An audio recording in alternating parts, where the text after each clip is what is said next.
100% job గ్యారెంటీతో ISTTM business school admissions open. ఇప్పుడు ఎంత ఉంటుంది ఆ మొత్తము ఆయన కపిల్ది ఆ ఫామ్ హౌస్, అది ఎంత ఉంటుంది? అది ఫామ్ హౌస్ ఆయన ఎడారిలో ఆక్రమించిన భూమి, అది ఆక్రమించారో కొన్నదో మనకైతే తెలియదు సార్. ఆ మొత్తం ఆయన ఆక్రమించింది 1000 ఎకరాల పైన ఉంటుంది సార్. ఒక 1000 ఎకరాలు 2000 ఎకరాలు తక్కువ ఉండదు. అది మొత్తం చెట్లు పెట్టాడు సార్. కొంచెం చాలా వరకు చెట్లు పెట్టాడు. ఆ చెట్లకి నీళ్లు మోయడము ఈ ఎండకి నాకు టయానికి నేను ఇవన్నీ చేసేసరికి మధ్యాహ్నం 1:30-2 అవుతుంది సార్. అవి పెద్ద ట్యూబుల్ లాగా ఉంటాయి సార్. ఒక 10 వీలర్ లారీ ట్యాంకర్ నీళ్ళు పడుతుంది ఒక ట్యూబ్. ఆ ట్యూబ్కి మోటార్ కలెక్షన్ చేస్తారు సార్. మోటార్ కలెక్షన్ ఇస్తారు. అంటే మనం పైపులు డ్రిప్పులకు సపరేట్ ఉంటుంది, ఈ గొర్రెలకి వీటికి పైపులు సపరేట్ ఉంటుంది సార్. మనము ఈ లైన్ మార్చాలన్నప్పుడు ఈ పైపులు తీసేసి ఈ పైపులు తగిలించాలి, ఈ పైపులు తీసి ఈ పైపు తగిలించాలి. అలాగే మోటార్లు కూడా రిపేర్ అయిపోయినాయి. శ్రీలంక అతను ఉన్నప్పుడే మోటార్లు రిపేర్ అయిపోయినాయి.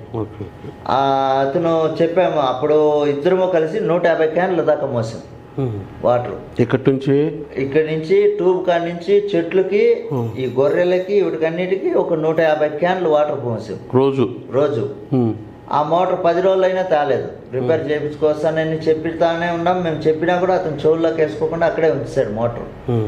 పోనీ వెళ్ళేటప్పుడు చెప్దాం అంటే వెళ్ళేటప్పుడు చెప్తే రేపు వస్తా ఇలాగ ఒక 10 రోజులు గడిపేశాడు.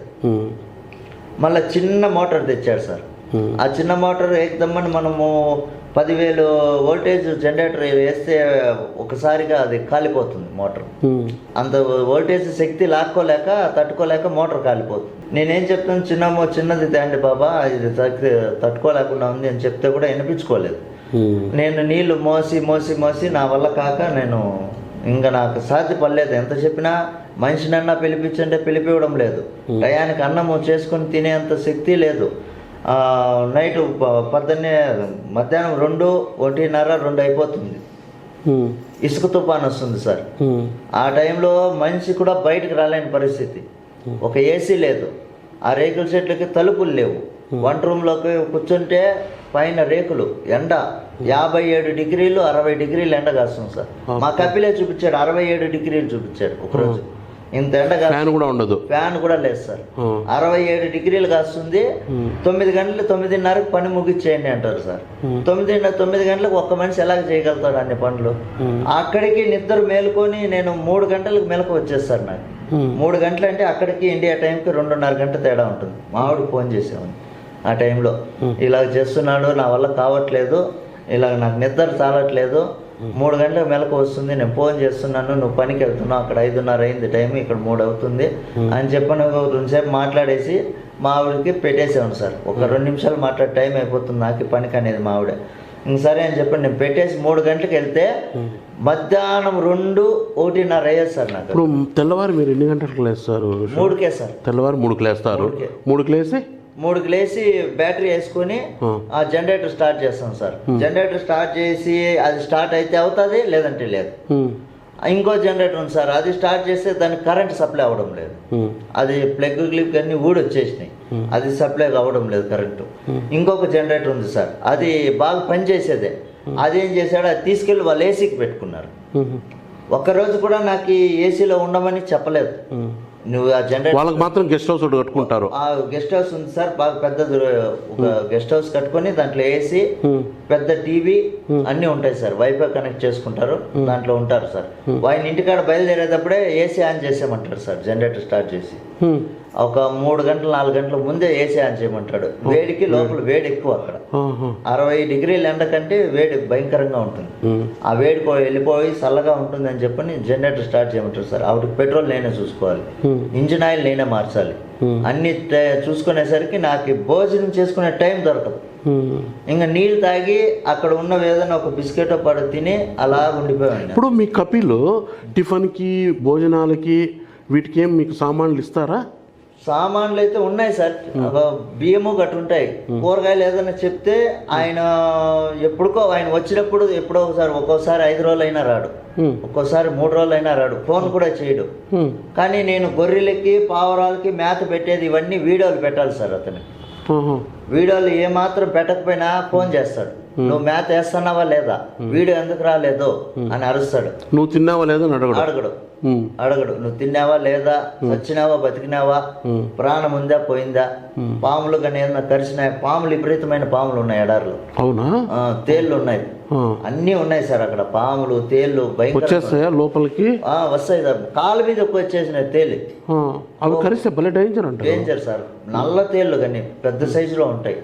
మళ్ళీ పాము అంతంత పొడుగు ఉంటాయి, కొన్ని లావు ఉంటాయి, పొడుగ్గా ఉంటాయి, కనపడవు సార్.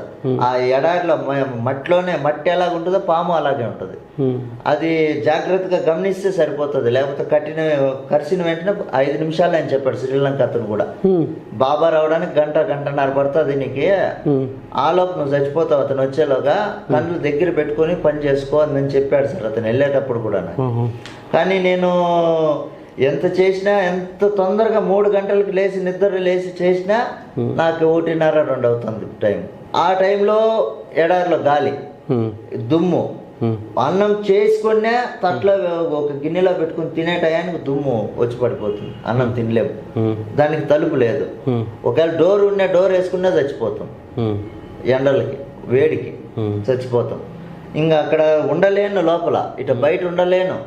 గంటకి ఎంత ఎండ ఉన్నా, ఎంత తుఫాన్ వచ్చి, ఇసుక తుఫాన్ వచ్చినా, దుమ్ము వచ్చినా, ధూళి వచ్చినా గంటకి చెక్ చేసుకుంటారు రావాలి సార్. మేకలు, బాతులు, పక్షులు, ఈ పావురాలు అన్నీ చెక్ చేసుకుంటారు వాళ్ళు. వాటికి ఏమన్నా అయినాదా, బాగుండాయా, చచ్చిపోయినాయా చూస్తానే ఉండాలి సార్. మేకపిల్ల ఒకటి ఈనింది సార్, ఆ గొర్రెపిల్ల ఒకటి ఈనినప్పుడు అదేమైందంటే చనిపోయింది ఎండకి. అది కడుపులో చనిపోయిందో బయట చనిపోయిందో ఆ దేవుడికి తెలియాలి, నేనైతే చూడలేదు. అది నొప్పులు తింటున్నప్పుడు అయితే చూస్తే దగ్గరికి పోయి చూడు అన్నాడు. చూశాను, అది వీడియో సెల్లో వీడియో కాల్లో మాట్లాడాను, చూపించాను. అతను నాకు భాష అర్థం కాదు కాబట్టి బాబా బక్రీ బాబా అని చెప్పి వీడియో కాల్ చేసి చూపించాను. చూపిస్తే అతను చూసి ఆ దగ్గర పోయి చూడు అని చెప్తాడు. దగ్గర పోయి చూస్తే ఎనికి వచ్చే నొప్పులు తింటుంది, ఎనికి వచ్చే అన్నాడు. సరే ఎనికి వచ్చాను, గంటకి పోయి చెక్ చేస్తాను అన్నాడు. గంటకి పోతూనే ఉన్నా రేకుల షెట్లోకి వెళ్ళింది. అది లోపల రేకుల షెట్లోకి వెళ్ళింది, అది అక్కడే ఉంది. బిడ్డ మాత్రం బయట ఎప్పుడు ఈనేసిందో నేను చూడలేదు.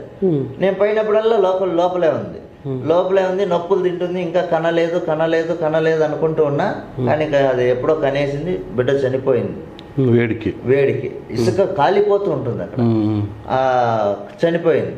బాబా వచ్చి ఏమి ఇంకా కనలేదా అది ఇది అన్నాడు. ఏమో బాబా నేను ఇప్పుడే చూస్తూనే ఉన్నా, అది అక్కడే ఉంది, లోపలే ఉంది, బయటకు రావడం లేదు, నొప్పులు తింటుందేమో ఇంకా అనుకునే ఉన్నాను అందనేసి అంటే మళ్ళీ అంతా చెక్ చేస్తే అంతకు ముందు రోజే ఇసుక తుఫాన్ వచ్చింది సార్ పెద్దగా.